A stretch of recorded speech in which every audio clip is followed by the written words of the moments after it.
Jika ada orang tua itu mengaborsi atau menggugurkan anaknya, itu biasanya anak itu menghambat atau jadi sandungan lah untuk orang tuanya di dunia.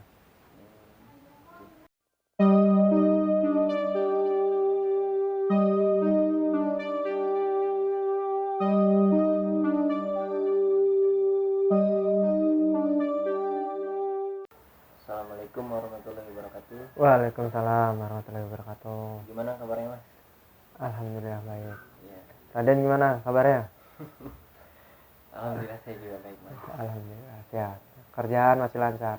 Alhamdulillah, ya lancar gak lancar, Mas, selama COVID ini. Alhamdulillah masih diberi rezeki ya. Masya Allah. Ada apa nih? Tumben lama nggak main, sibuk kerja. Sekarang kesini sore-sore. Iya, saya juga kan kangen aja, udah lama kan gak nanya-nanya lagi sama Mas, nggak sharing kan. Iya. Sibuknya karena kerjaan lah. Saya cuma mau nanya tentang bayi aborsi, Mas. Bayi aborsi ya. Tentang apa nih? Kenapa bayi aborsi? Ya, yang saya dengar kan di masyarakat itu kayak kalau orang nih mengaborsi anaknya, katanya si anak itu tuh bisa menghalangi atau menyumbat kayak perkara dunianya, kayak rezeki ya, dan lain-lain gitu, Mas. Apakah itu benar? Setahu Mas sih memang itu benar. Jika ada orang tua itu mengaborsi atau menggugurkan anaknya, itu biasanya anak itu menghambat atau jadi sandungan lah untuk orang tuanya di dunia. Jadi itu benar, Mas? Benar. Kok bisa gitu ya, Mas? Nggak bisa gitu. Iya. Kenapa gitu ya? Apa ya? Minum dulu Pan. Iya, Mas. Ngobrol kita.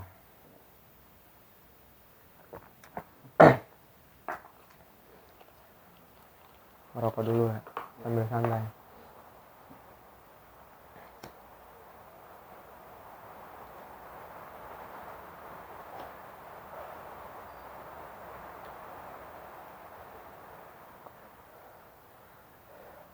Jadi gini Pan, kenapa anak yang diaborsi itu jadi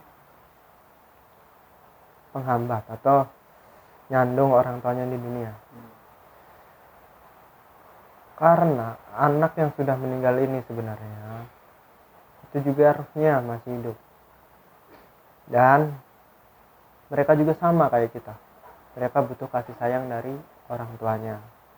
Tuh. Makanya kita harusnya sebagai orang tua itu harusnya mengerti lah gimana cara merawat mereka agar tidak jadi sandungan kita di dunia. Tuh. Dengan cara apa? Memenuhi apa yang menjadi hak mereka. Tuh. Ini bukan berarti musyrik ya kita merawat mereka ya. Karena mereka juga butuh kasih sayang dari orang tuanya. Tuh. Jadi itu salah satu caranya, Mas ya. Maksud Mas, tuntutan yang harus dipenuhi itu seperti apa ya? Tuntutan dari orang tua, dari anak untuk orang tuanya yang harus dipenuhi.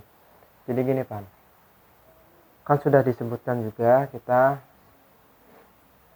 udah belajar agama juga, yang harus dilakukan orang tua atau kewajiban orang tua itu satu, menikahkan.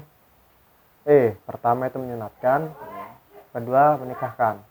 Makanya anak yang lahirnya itu misal lahir duluan dan meninggal ataupun diaborsi, itu harus kita sebagai orang tua harus memenuhi kewajiban kita dua berikut. Makanya ada tata caranya. Kalau orang dulu, biasanya orang tua kita sebelumnya itu biasanya kalau orang meninggal, ada bayi meninggal yang belum saatnya, itu biasanya dikuburkan dengan kembang mayang. Tau nggak kembang mayang? Kalau jadinya kembang mayang itu dikuburkan, itu adalah syariat bentuk dari orang tuanya agar nggak nuntut lagi.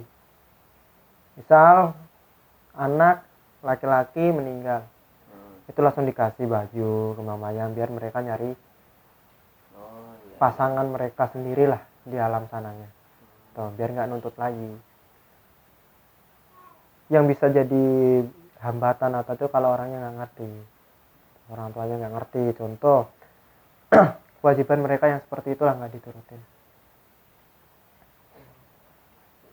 Oh, jadi caranya seperti itu Mas ya. Iya, jangan ibaratnya jangan disepelekan mentang-mentang anak kita ibaratnya atau aborsi itu meninggal terus kita lepas tanggung jawab sebagai orang tua, jangan. Jadinya sebagai orang tua harus kewajiban itu kita menunaikan dan menikahkan. Kalau kita nggak tahu caranya, kita udah terlanjur, misal kita nggak tahu nih caranya gimana, banyak ibaratnya kiai-kiai yang lain atau ustadz-ustadz yang mengerti tata caranya untuk memenuhi tuntutan dari si bayinya ini, si anaknya. Tuh. Tapi biasanya juga ada yang orang tua itu yang nggak mau ribet, yang nggak mau ini segala macam, jadinya udah dipasrahin pas dia meninggal dikuburan langsung dengan kembang mayang segala macam buat mereka nyari pasangannya sendiri dan ini baju sendiri.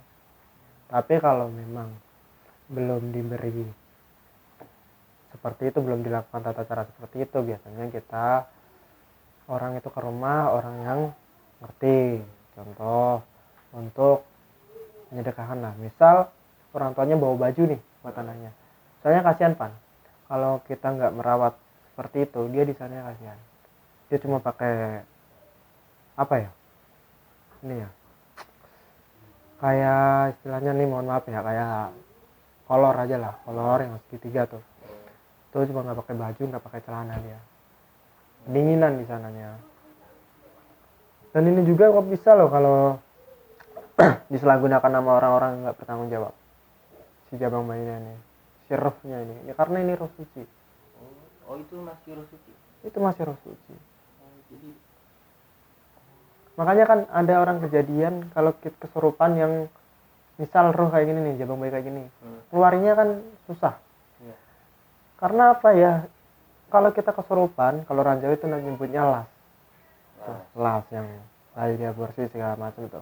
Kalau kita kesurupan, ada orang kesurupan dengan bayi yang sudah meninggal seperti ini, itu susah dikeluarin. Karena apa? Dia belum punya dosa, kita udah punya dosa kan. Makanya kita ngeluarinnya juga susah. Itu nggak bisa dikeluarin kalau orang kesurupan kayak ini. Karena kesurupan roh suci. Bisanya disempurnain. Tuh. Yang mengerti banyak lah cara menyempurnakan seperti itu. Itu yang saya sebutkan tadi. Berarti itu tuh kan kalau yang seperti yang lain tuh kan, yang saya tahu kan yang kalau misalkan masih di dunia kan kayak Korean. Berarti kalau bayi yang aborsi itu masih roh sucinya itu. Roh sucinya. Ya, karena dia belum pernah punya dosa.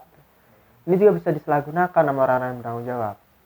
Kalau dia diangkat misal sama dukun-dukun atau sama segala macam, bisa loh dipakai sakti. Tuh. Apa itu yang disebut orang tuyul atau gimana Mas? Beda kalau itu? Beda. Masalah sama masalah beda aja. Tuh. Ini bisa dijadikan alat juga, ibaratnya untuk oknum-oknum yang nggak bertanggung jawab lah. Makanya kita sebagai orang tua kita harusnya kita ngerti, minimal kita ngirim Al-Fatihah lah ke namanya. Harus dikasih nama Pak. Walaupun belum lahir. Belum lahirnya udah seperti itu, ibaratnya meninggal harus dikasih nama, jangan nggak dikasih nama. Kita kirim Al-Fatihah. Misal namanya Siti atau Irfan nggak apa-apa. Gitu. Jangan. Udah ada. Tuh. Jadinya mereka itu kenapa jadi badu sandungan, mereka hanya nuntut hak mereka. Tuh, dari orang tuanya. Juga butuh kasih sayang dari orang tuanya. Dia belum tahu apa-apa ya, cuma butuh kasih sayang mungkin ya. Kayak dia gitu. Oh gitu. Oh jadi gitu Mas.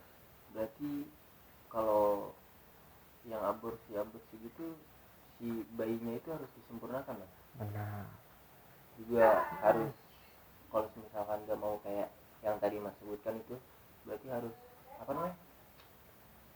Yang tadi tuh yang kan dia butuh kasih sayang, iya, harus dikasih apa namanya?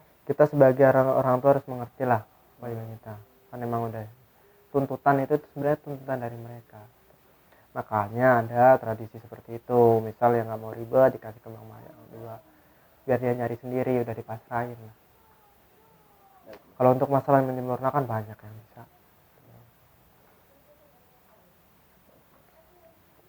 Udah, mungkin itu saja ya Mas ya. Kan tadi saya udah nanya tuh tentang bayi aborsi kan, yang saya nanya tentang apa kayak ngehambat orang tuanya atau enggak sih, yang tadi maksud Mas itu kan Mas jawab iya kan. Udah, alhamdulillah. Mungkin itu saja Mas Ya. yang mau saya sampaikan. Ya. Ya udah Mas, kan tadi saya udah nanya tentang bayi aborsi ya. Cuma saya pengen nanya lagi nih. Nanya tentang apa lagi? Ya ini apa, kalau misalkan nih kan tadi bayi aborsi ya, jadi kan dari kecil dong. Kalau orang yang gentayangan itu gimana Mas? Kan berarti dia udah lahir kan, udah dewasa kan. Maksudnya orang meninggal itu apa benar rohnya masih gentayangan gitu? Iya. Soal itu nanti kita bahas lain waktu ya. Iya, baik. Oke. Udah, kalau gitu makasih Mas. Ya. Assalamualaikum warahmatullahi wabarakatuh. Waalaikumsalam.